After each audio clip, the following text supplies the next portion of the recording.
The speedway's tricky. It always gives you one warning and one chance to react.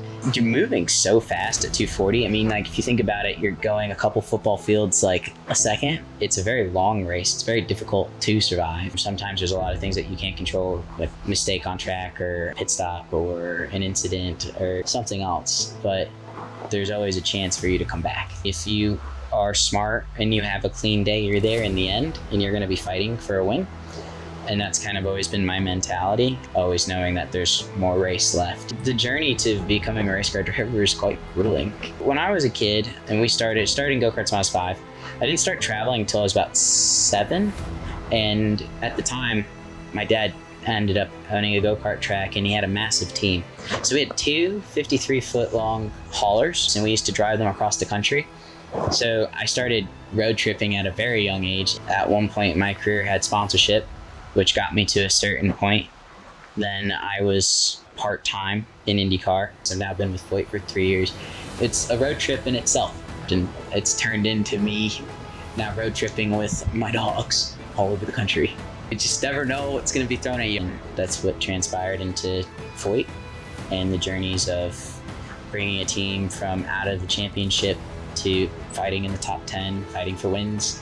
It took a few years, but we're there. This is the first time I've had my own rig, so I love it just because being able to go on the road, it's a lot easier just to stay in my bus at the racetrack. It's just like a very chill way to live life. I don't feel like I'm in a rush or pressured to go anywhere.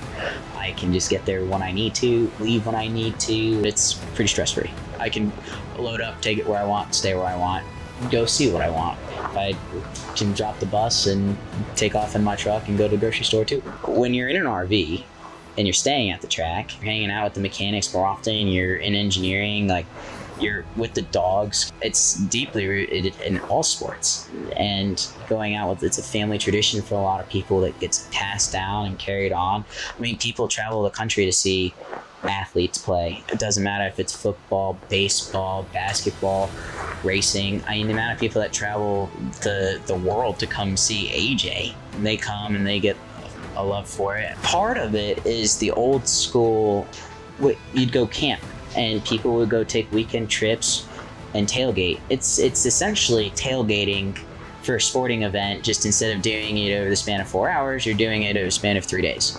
When I went to Road America, the tracks are very scenic and it's a great place to road trip to as well. I can't imagine like not being at the track. The next challenge is definitely to win a race.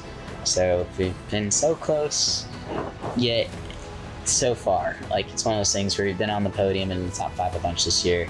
I want to win Indy, so that's definitely a lifelong career goal. Following that, my road trip out west, I'm doing all the driving myself, so I'm a little nervous, but it's about 5,000 miles worth. So I'm looking forward to it though. That'd be a fun personal challenge.